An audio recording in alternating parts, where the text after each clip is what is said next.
Breaking news చూస్తున్నాం. స్థానిక సంస్థల ఎన్నికల నోటిఫికేషన్ పై స్టే ఇచ్చింది తెలంగాణ హైకోర్టు. 4 వారాల్లోగా కౌంటర్ దాఖలు చేయాలని ప్రభుత్వాన్ని ఆదేశించింది. ప్రభుత్వం దాఖలు చేసిన కౌంటర్పై రిప్లై ఇచ్చేందుకు పిటిషనర్లకు 2 వారాల సమయం ఇచ్చింది. దీంతో స్థానిక సంస్థల ఎన్నికలకు తాత్కాలికంగా బ్రేక్ పడినట్లయింది.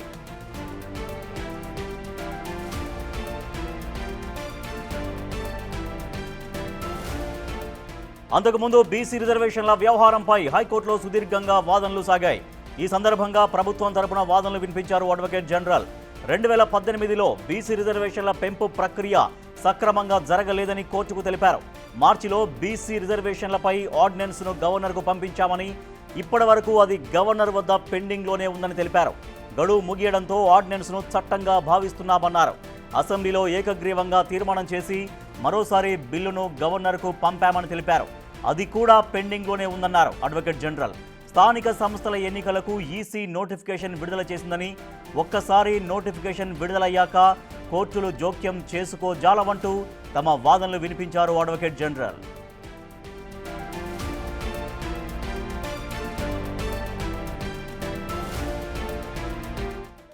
మీద ఇచ్చిన జీవో మీద జరుగుతుంది.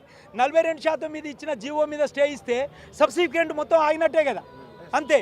కాబట్టి ఈ అన్యాయమైన ఈ వాదనలను కొనసాగించేసి ఇవాళ స్టే తీసుకొచ్చిండ్రు. ఖచ్చితంగా దీనికి కౌంటర్ రాస్తాం, వెకెట్ స్టే పిటిషన్ రాస్తాం, అదేవిధంగా అడ్వాన్స్మెంట్ పిటిషన్ వేస్తాం. మమ్మల్ని కూడా విన్న తర్వాత ఒక సమగ్రమైన ఆర్డర్ పాస్ చేయమని గౌరవ ఉన్నత న్యాయస్థానాన్ని కోరుతాం. ఇప్పుడు పిటిషన్ తెలంగాణ రాజ్యాధికార పార్టీ ప్రధాన కార్యదర్శి హరిశంకర్ గౌడ్ మాట్లాడుతాడు. ఒకటి, ఇప్పుడే మేము తీర్మానం మల్లన్న గారు కూడా ప్రకటించారు, రాష్ట్ర బంద్కు పిలిపిస్తున్నాం. ఈ తీర్పు, ఈ స్టే అనేది తెలంగాణ ప్రజలను, అదేవిధంగా 2.5 కోట్ల బీసీపై అవమానించే దీన్ని నైతిక బాధ్యత ముఖ్యమంత్రి రేవంత్ రెడ్డి గారు వహించాలని డిమాండ్ చేస్తూ రేపు బంద్ చేస్తున్న అందరూ పాల్గొనాలి, నిరసనలు చేయాలి. రాష్ట్ర వ్యాప్తంగా మేము పిలుపునిస్తున్నాం. నమస్కారం. సీఎం రాజీనామా చేయాలి దీనికి. అయితే న్యాయవాదులు చెప్తున్నటువంటి పరిస్థితి, రేపు తీన్మార్ మల్లన్న పార్టీ కూడా తెలంగాణ రాష్ట్ర బంద్కు పిలుపునిచ్చిందని చెప్పేసి కూడా వాళ్ళ కార్యకర్తలు చెప్తున్నారు. అయితే చిక్కుడు ప్రభాకర్ కూడా ఇంతవరకు మాట్లాడారు. ఇంప్లీడ్ అయినటువంటి న్యాయవాదుల పిటిషన్లు వినకుండానే కేవలం ప్రభుత్వం తరపు న్యాయవాదుల వాదనలు, అదేవిధంగా అడ్వకేట్ జనరల్ వాదనలు ఉన్న తర్వాత స్టే ఇవ్వడం జరిగిందని చెప్పేసి కూడా చెప్తున్నారు. దీనిపైన మళ్ళీ కోర్టులో కేసు వేసి మళ్ళీ వాదనలు వినిపించే ప్రయత్నం చేస్తాం, ఖచ్చితంగా కౌంటర్ దాఖలు చేస్తాము అని చెప్పేసి కూడా చిక్కుడు ప్రభాకర్ చెప్తున్నారు.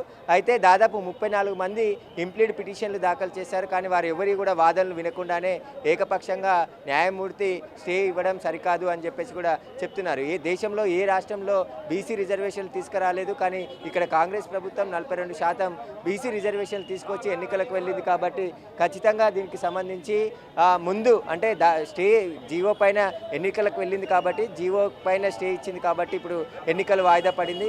4 వారాల తర్వాత మళ్ళీ ప్రభుత్వం కౌంటర్ దాఖలు చేసిన తర్వాత ఏ విచారణ జరిగే అవకాశం కనబడుతుంది. సురేష్, ఇప్పటికే బీసీ సంఘాలు ఆగ్రహం వ్యక్తం చేస్తున్నారు. బీసీ నాయకులు అక్కడ హైకోర్టు దగ్గర మనం చూస్తున్నాం, చాలా మంది మాట్లాడుతున్నారు బీసీలను మోసం చేశారు అంటూ మాట్లాడుతున్నారు. సో ఈ నేపథ్యంలో అక్కడ మంత్రులు కూడా ఇందాక రియాక్ట్ అయ్యారు. సో 4 వారాల్లో ప్రభుత్వం ఎటువంటి వాదనలు మళ్ళీ వినిపించబోతోంది, 4 వారాల్లో ఎటువంటి కౌంటర్ దాఖలు చేసే అవకాశం ఉంది, ఒకవేళ ఎన్ని అడ్డంకులు సృష్టించినా కూడా మేము ఖచ్చితంగా రిజర్వేషన్లు కల్పిస్తామని చెప్తున్నారు, పార్టీ పరంగా ఇస్తామని కూడా చెప్తున్నారు. ఎస్, అక్కడ మాట్లాడుతున్నట్లు చూడండి.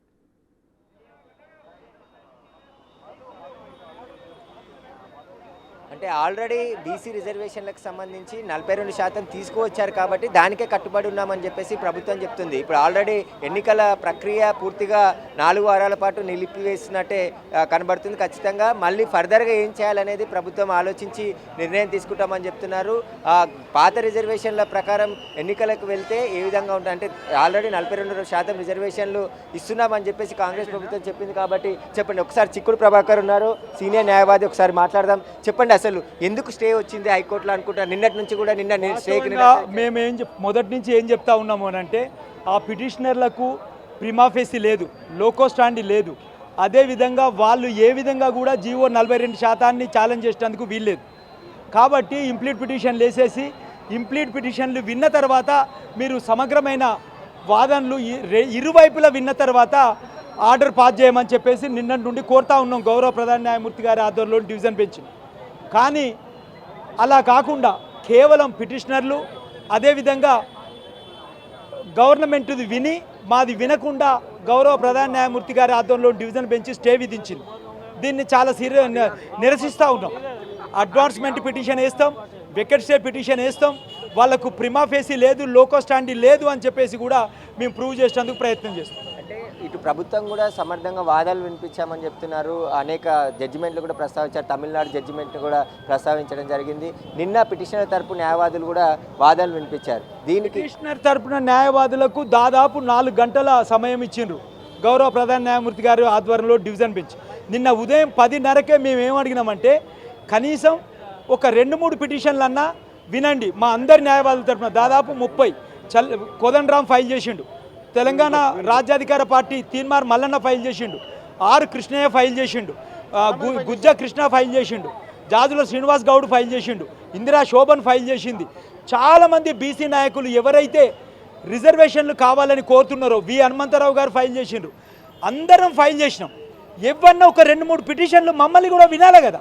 సహజ న్యాయ సూత్రాల ప్రకారం అగ్రీవ్డ్ పార్టీ మేము భారతదేశం లోపల స్వతంత్రం వచ్చిన తర్వాత 75 సంవత్సరాల తర్వాత 42% రిజర్వేషను విద్యా ఉద్యోగ స్థానిక సంస్థల్లో కావాలని చెప్పేసి అని కొట్లాడడం లోపల మేము సాధ్యమైనంత వరకు మా వైపు ఇటు ప్రజాక్షేత్రంలో ఇటు న్యాయక్షేత్రంలో కొట్లాడే ప్రయత్నం చేస్తూ ఉన్నాం. అందుకొరకు చట్టబద్ధంగా రాజ్యాంగబద్ధంగా ప్రిన్సిపల్స్ ఆఫ్ నేచురల్ జస్టిస్ కింద సహజ న్యాయ సూత్రాల కింద మమ్మల్ని వినాలి కదా. వినకుంటేనే ఇవాళ పాస్ చేసిన రాడు. అంటే అడ్వకేట్ జనరల్ ఎన్నికల నోటిఫికేషన్ వచ్చేసింది, షెడ్యూల్ కూడా విడుదలైపోయింది. ఈ సమయంలో ఎన్నికల్లో నోటిఫికేషన్ చేసుకోకూడదు అని చెప్పేసి కూడా రాజ్యాంగబద్ధమైన తీర్పు ఉన్నది, కాన్స్టిట్యూషనల్ బెంచ్ తీర్పు ఉన్నది. Ponnuswamy versus union of India judgment ఏం చెప్తుంది? ఒక్కసారి నోటిఫికేషన్ ఇష్యూ చేసిన తర్వాత స్టే ఇచ్చడానికి వీళ్ళే. అసలు ఇవ్వాలంటే స్టే 27th రోజే ఇవ్వాలి, కానీ దాంట్లో మెరిట్ లేదని చెప్పేసి అని మళ్ళీ మెరిట్ మీద వింటామని ఇచ్చిండ్రు. ఆ రోజు స్టే ఇవ్వలే. ఆ రోజు ఇవాళ మమ్మల్ని కూడా వినకుండానే స్టే ఇచ్చేసేసి. అంటే కోర్టు ఎన్నికలకు అంటే షెడ్యూల్కు ముందే పిటిషన్ వచ్చింది కాబట్టి మేము విచారిస్తాం అన్నప్పుడు మెరిట్స్కు సంబంధించిన విచారిస్తాం అన్నప్పుడు స్టేక్ హోల్డర్స్ కూడా వినాలి. స్టేక్ హోల్డర్స్ మేము ఇవాళ ఇప్పుడు నేను చెప్పిన వాళ్ళందరూ కూడా stake holders BC. Right, thank you Suresh గారు. రాష్ట్ర ప్రభుత్వం తీసుకొచ్చినటువంటి జీవో విషయంలో హైకోర్టు స్టే విధించింది. మొత్తం 4 వారాలు ప్రభుత్వానికి కౌంటర్ దాఖలు గడువు ఇచ్చింది. మరొక 2 వారాలు మళ్ళీ ఆ పిటిషన్లకు గడువు ఇచ్చింది. సో మొత్తం 6 వారాల వరకు ఎన్నికల ప్రక్రియ నిలిచిపోయింది.